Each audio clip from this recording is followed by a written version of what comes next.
Yo, what's up people? Been a while since I did an Apex video, but today I'm going to show you how to get better at positioning and hopefully it'll help you be able to win more gunfights. So the first tip, it might seem very obvious, but play behind cover. Like always play behind cover. You do not want to be caught out in the open. So when you start going up against better squads that have like pinpoint laser aim, this will help you. It can be anything from a pillar to just ducking under a staircase. As long as it'll stop bullets from hitting you, try to hide behind it. Yeah, gun skill and accuracy matters in fights, but being able to survive and outmaneuver your opponents can give you the upper hand sometimes, or it can just keep you alive long enough till you can run away. So for short actions, you want to go behind that cover for safety. So like for a quick reload, or switching to a grenade or your other weapon, and then you want to pop back out. So pretty much make your enemies play whack-a-mole trying to shoot you.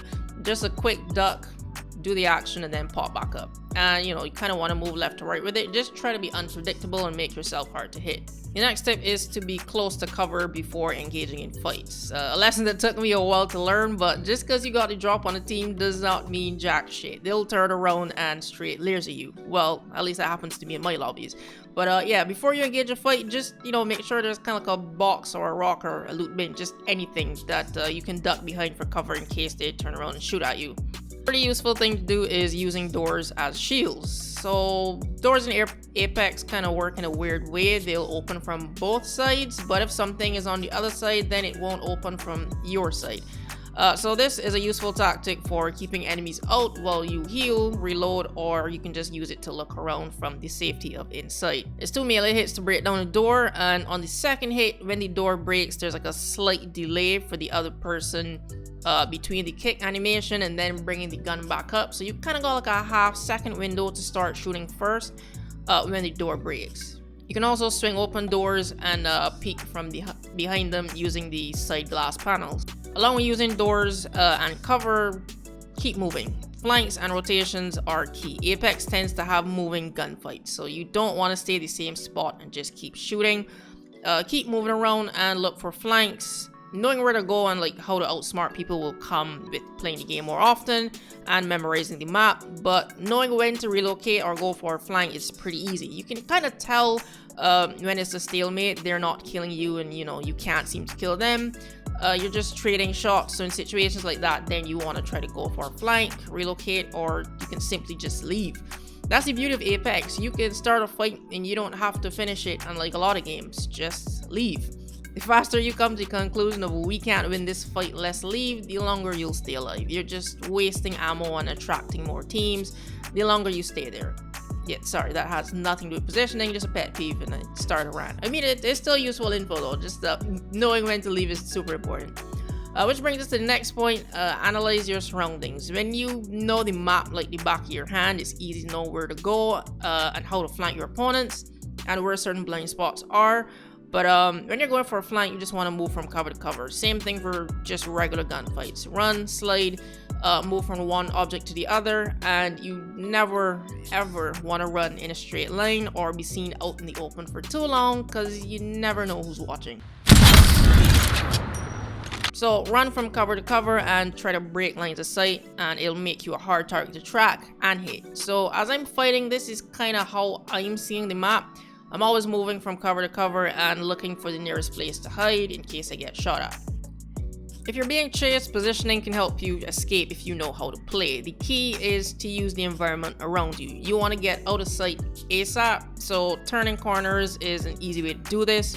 They can hear you running, so they'll have to rely on like sound cues, but run around corners, shut doors behind you when you run through them to delay people chasing you, kind of like by a half second, or throw grenades in paths or doorways you ran through to stall anyone chasing you, or just hopping up on the second floors of buildings. Yeah, just do anything to get out of sight. In scenarios where you're stuck in like a cat and mouse situation, like this is where you're running in circles from each other, if you have less health than you're on the run, try to heal or reload while you're going around the cover like I'm doing in this clip. If you're doing the chasing, however, instead of giving them time to heal or reload, you can jump on top of whatever they're hiding behind. and you can see them from above. And if you have less health, don't jump on whatever object. You will be killed because your full body is exposed. So there's a reason you want to jump on top of that surface to kill them, which brings us to the next point: height advantage. Height advantage is something you should try to get in gunfights. It won't guarantee a win, but like the name suggests, it gives you an advantage in a fight. So here's how it works. It's pretty much just all about angles. When you have height advantage over another team, from your position, more of their body is exposed to you than yours is exposed to them. So shooting down towards them, their head and like upper torso is most likely what you're gonna hit first, and it's gonna shred their shields and health. If you're being shot at, you can just back away from the edge or crouch and they won't see you. As I said before, it's just an advantage and it's not a guaranteed win, because they can still win a fight even though you have the height advantage. From their angle, not much of your body is exposed, but the part that is exposed is your head and shoulders. Depending on how good their aim is, they can kill you faster, because headshots inflict the most damage in Apex. And I have the perfect example because I did that in a clip from last season. A team pushed us, we had the high ground, and I shredded Bloodhound and almost killed their teammate. Their entire body was just exposed. That's kind of also why you want to be close to cover. But another team pushed us from the right side, and I lost the height advantage at the top of the stairs when I went to the bottom. I crouched down, and now the only thing I could shoot at was like their torso and heads, which take the most damage. And I obviously ended up winning that gunfight, but yeah, height advantage is pretty much just all about angles. Now let's move on to talking about positioning when it comes to the ring. Some people still don't know this, but the ring has a fast and a slower side. It doesn't have the same speed all around when pulling towards the circle, so you can plan your routes with that knowledge. The closest side to the circle always moves the slowest, and that's because the ring has to reach the circle at the same time all around. So the furthest side always closes the fastest to catch up with the other side. So now that you know this, you can plan if to fight or when to rotate to a different side of the ring to get the upper hand against other squads when it's closing, and also kind of, you know, the urgency in which you have to get to the circle. Because if you're like at the edge of the ring on the furthest side, then you need to be running straight to the circle. But if you're on the slow side, you can actually just, you know, kind of walk with the ring behind you, because you're on the slow side, so you don't really have to panic that much. And you can also get the upper hand by keeping other teams out of the circle, holding the edge of a ring and stalling until it closes in on them, and they're forced to either take damage from the ring or rush into you is a common tactic.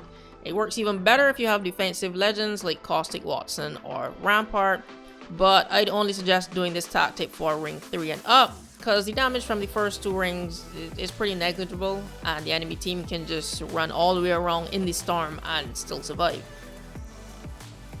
So being able to look at where a circle is on the map and plan which position you want to be in when that ring closes is something you'll get better at the more you play, but you want to select places to hold that give you the high ground.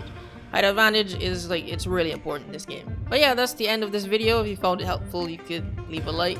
Comment down below if you have any more tips to help other people when it comes to positioning better, and subscribe for more Apex Legends content.